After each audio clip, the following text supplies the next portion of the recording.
Hello everyone, study today with Viplav YouTube channel में आप सभी का स्वागत है। दोस्तों, आज के इस वीडियो में क्लास 10 के आने वाले वीकली टेस्ट के लिए साइंस के 16 ऑब्जेक्टिव क्वेश्चन को देखने वाले हैं। आपके आने वाले एग्जाम के लिए अति महत्वपूर्ण रहेगा। वीडियो को अंत तक देखिएगा और वीडियो में सारे के सारे क्वेश्चन अति महत्वपूर्ण है जो कि आपके आने वाले एग्जाम के लिए बहुत ही इंपॉर्टेंट होगा। तो वीडियो को लाइक करिएगा, दोस्तों में शेयर करिएगा। तो चलिए शुरू करते हैं। पहला क्वेश्चन गिवन है, विद्युत आवेश का एसआई मात्रक है। ऑप्शन गिवन है वोल्ट, ओम, कूलम या ampere. Right answer option C होगा। विद्युत आवेश अर्थात इलेक्ट्रिक चार्ज का एसआई मात्रक कूलम होता है। सी से रिप्रेजेंट किया जाता है, सी से लिखा जाता है, याद रखना है। और याद रखना, वोल्ट यानी कि विभवांतर का एसआई मात्रक वोल्ट होता है। और ओम यानी कि प्रतिरोध का एसआई मात्रक ओम होता है। प्रतिरोध, याद रखना, प्रतिरोध ओम होता है। और याद रखना, एम्पियर यानी विद्युत धारा का एसआई मात्रक एम्पियर होता है। विद्युत धारा का एसआई मात्रक एम्पियर होता है। ठीक है, तो चलिए नेक्स्ट क्वेश्चन को देखते हैं। तो इसका राइट आंसर ऑप्शन सी होगा।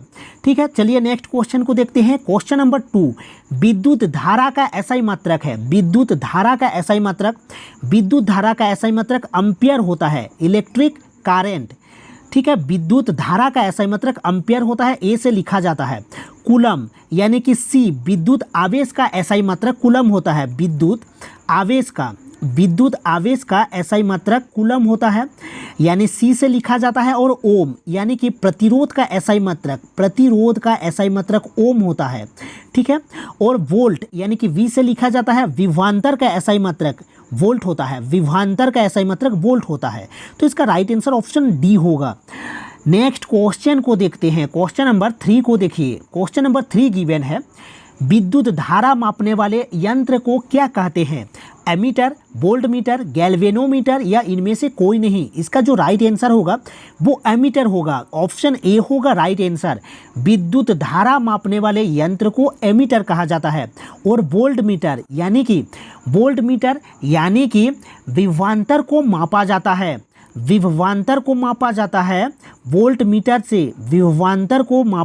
वोल्टमीटर से। और एमीटर से क्या मापा जाता है? विद्युत धारा को। तो चलिए नेक्स्ट क्वेश्चन को देखते हैं। क्वेश्चन नंबर 4 को देखिए। किसी विद्युत वाल्व के तंतु में से 0.5 एम्पियर विद्युत धारा 15 मिनट तक प्रवाहित होती है। विद्युत परिपथ से प्रवाहित विद्युत आवेश का परिणाम क्या होगा? विद्युत आवेश हमें निकालना है, अर्थात Q निकालना है। तो Q बराबर क्या होता है? IT होता है। याद रखना फॉर्मूला को। आवेश बराबर क्या होता है? I क्या होता है? I होता है विद्युत धारा और T होता है समय। तो Q बराबर होता है IT, यानी कि विद्युत धारा गुना समय। याद रखना, विद्युत धारा गुना समय।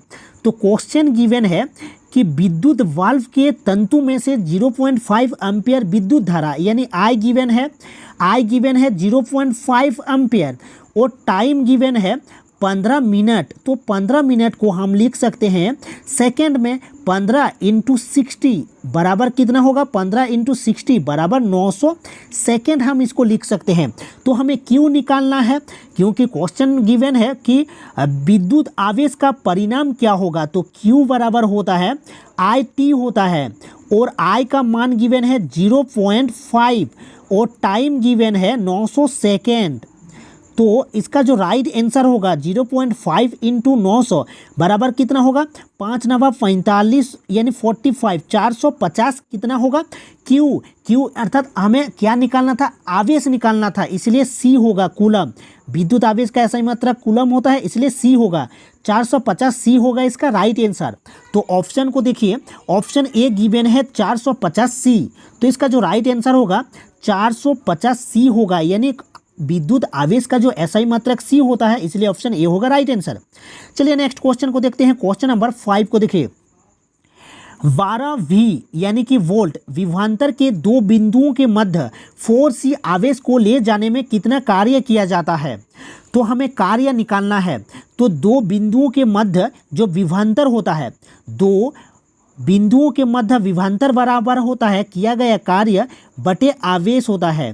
तो इस फॉर्मूला को याद रखिएगा ना। दो बिंदुओं के मध्य किया गया विभवांतर, दो बिंदुओं के मध्य विभवांतर बराबर होता है किया गया कार्य W/Q होता है। तो देखिए, तो हमें निकालना है किया गया कार्य, यानी कि W बराबर क्या होगा, W बराबर हो जाएगा V/Q होगा।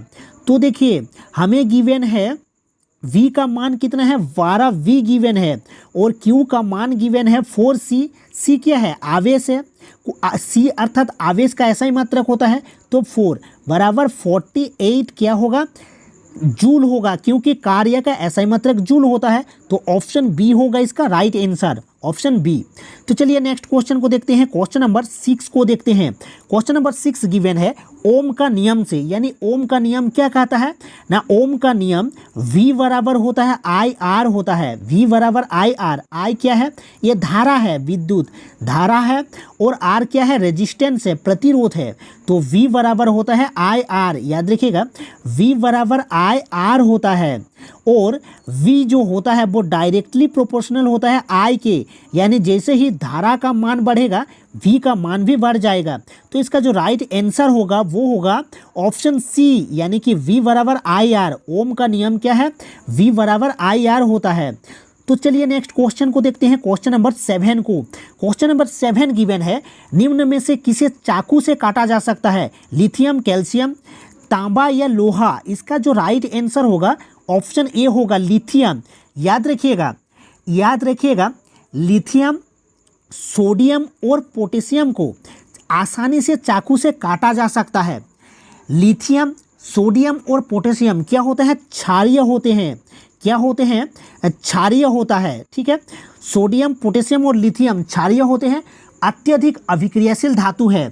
सोडियम और पोटेशियम अत्यधिक अभिक्रियाशील धातु है, और इसे चाकू से आसानी से काटा जा सकता है। तो इसका राइट आंसर ऑप्शन ए होगा लिथियम। नेक्स्ट क्वेश्चन को देखते हैं, क्वेश्चन नंबर 8। क्वेश्चन नंबर 8 में गिवन है सोडियम को किसमें डुबोकर रखा जाता है, सोडियम को किसमें डुबोकर रखा जाता है, जल में, मिट्टी तेल में, एल्कोहल या इनमें से सभी। तो देखिए सोडियम यानी कि Na जो है अत्यधिक अभिक्रियाशील धातु है, सोडियम अत्यधिक अभिक्रियाशील धातु है, इसलिए इसे मिट्टी के तेल में डुबोकर रखा जाता है। ऑप्शन बी होगा इसका right answer. Next question given है सबसे कठोर तत्व कौन है, कार्बन, हीरा, सोना या चांदी। इसका राइट आंसर ऑप्शन बी होगा हीरा। हीरा कार्बन का अपर रूप होता है, हीरा जो होता है वो कार्बन का अपर रूप होता है, याद रखना अपर रूप होता है। तो इसका राइट आंसर हीरा होगा। और चांदी विद्युत का सबसे अच्छा सुचालक होता है, चांदी, सिल्वर, याद रखना। और सोना स्वतंत्र रूप में पाया जाता है। तो इसका राइट आंसर ऑप्शन बी होगा, हीरा होगा। नेक्स्ट क्वेश्चन को देखते हैं, question number 10। Question number 10 given है एक अधातु जिसमें चमक होती है, कोयला, आयोडीन, सल्फर या ब्रोमीन। इसका राइट आंसर आयोडीन होगा, ऑप्शन बी होगा राइट आंसर आयोडीन। और आयोडीन की कमी से घेंघा बीमारी भी होता है, याद रखना। तो इसका राइट आंसर आयोडीन होगा, आयोडीन की कमी से घेंघा बीमारी होता है, ऑप्शन बी होगा राइट आंसर। और याद रखना ब्रोमीन, ब्रोमीन एक अधातु है जो कि ब्रोमीन एक अधातु है जो कि रूम टेम्परेचर यानी कि कमरे के तापमान पर द्रव अवस्था में पाया जाता है, इसको भी याद रखना। और पारा, पारा एक धातु है, पारा एक धातु है जो कि रूम टेम्परेचर यानी कि कमरे के तापमान पर लिक्विड फॉर्म में पाया जाता है, यानी कि द्रव अवस्था में पाया जाता है। तो चलिए नेक्स्ट क्वेश्चन को देखते हैं, क्वेश्चन नंबर 11 को देखिए।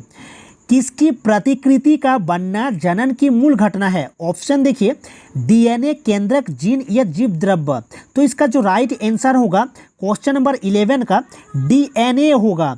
और डीएनए का फुल फॉर्म होता है डीऑक्सीराइबो न्यूक्लिक एसिड होता है, डीएनए का फुल फॉर्म होता है deoxyribo nucleic acid. DNA mitochondria में पाया जाता है, क्वेश्चन पूछा जाता है माइटोकॉन्ड्रिया में पाया जाता है डीएनए। और माइटोकॉन्ड्रिया को power house of the cell कहा जाता है, माइटोकॉन्ड्रिया को power house of the cell कहा जाता है, ये भी याद रखना, ठीक है। और माइटोकॉन्ड्रिया में एटीपी भी पाया जाता है, एडिनोसिन ट्राइफॉस्फेट, एटीपी का फुल फॉर्म होता है। तो इसका राइट आंसर डीएनए होगा।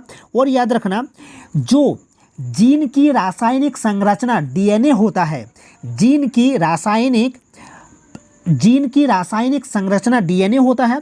और याद रखना जीन जो होता है वो लक्षणों को नियंत्रित करने वाली इकाई होता है। तो चलिए नेक्स्ट क्वेश्चन को देखते हैं। तो क्वेश्चन नंबर 11 का जो राइट आंसर होगा डीएनए होगा। नेक्स्ट क्वेश्चन को देखते हैं। क्वेश्चन नंबर 12 को देखते हैं। क्वेश्चन नंबर 12 गिवन है, किसी समष्टि के लिए अपना अस्तित्व बनाए रखने के लिए कौन प्रक्रिया आवश्यक है? पोषण, शोषण, जनन या नियंत्रण? इसका जो राइट आंसर होगा वो जनन होगा। ऑप्शन सी होगा राइट आंसर। चलिए नेक्स्ट क्वेश्चन को देखते हैं। क्वेश्चन नंबर 13 को देखिए, किसमें मुकुलन विधि द्वारा जनन होता है? अमीबा, हाइड्रा, स्पाइरोगाइरा या म्यूकर? इसका जो राइट आंसर होगा वो हाइड्रा होगा। हाइड्रा में जो जनन होता है वो मुकुलन द्वारा होता है। और ईस्ट में, याद रखना, ईस्ट में अलैंगिक जनन होता है मुकुलन द्वारा। ईस्ट में अलैंगिक जनन होता है मुकुलन द्वारा, याद रखना, मुकुलन द्वारा, ठीक है। और याद रखना अमीबा में जो जनन होता है वो द्विखंडन द्वारा होता है, ठीक है। अमीबा में जो जनन होता है वो द्विखंडन द्वारा होता है। और याद रखना बहुखंडन किस में होता है? प्लाज्मोडियम में बहुखंडन द्वारा जनन होता है। तो चलिए नेक्स्ट क्वेश्चन को देखते हैं। क्वेश्चन नंबर 14 को देखते हैं। क्वेश्चन नंबर 14 गिवन है, पुष्प का सबसे बाहरी भाग है बाह्य दलपुंज, पुंकेसर या स्त्रीकेसर? राइट आंसर ऑप्शन ए होगा बाह्य दलपुंज। नेक्स्ट क्वेश्चन को देखते हैं। क्वेश्चन नंबर 15 को, पौधे के किस जनन अंग में बीजांड पाया जाता है? अंडाशय, वर्तिका, वर्तिकाग्र या परागकोश? इसका जो राइट आंसर होगा वो अंडाशय होगा। ऑप्शन ए होगा राइट आंसर। और याद रखना इन तीन को, अंडाशय, वर्तिका और वर्तिकाग्र, ये क्या है? मादा जनन अंग है, मादा जनन अंग है, ठीक है, मादा जनन अंग है। तो नेक्स्ट क्वेश्चन को देखते हैं। क्वेश्चन नंबर 16 अर्थात अंतिम क्वेश्चन गिवन है, अमीबा में किस प्रकार का जनन होता है? विखंडन, मुकुलन, पुनरुद्भवन या द्विखंडन? इसका जो राइट आंसर होगा वो द्विखंडन होगा। तो क्वेश्चन नंबर 16 का राइट आंसर द्विखंडन होगा। मुकुलन किस में होता है? ईस्ट में होता है, जो कि ईस्ट में अलैंगिक होता है, ठीक है, अलैंगिक जनन होता है। और मुकुलन किस में होता है? हाइड्रा में होता है। तो चलिए दोस्तों, ये था अंतिम क्वेश्चन। आई होप आपको वीडियो अच्छा लगा होगा, तो वीडियो को लाइक करिएगा। मिलते हैं नेक्स्ट वीडियो में। Thank you.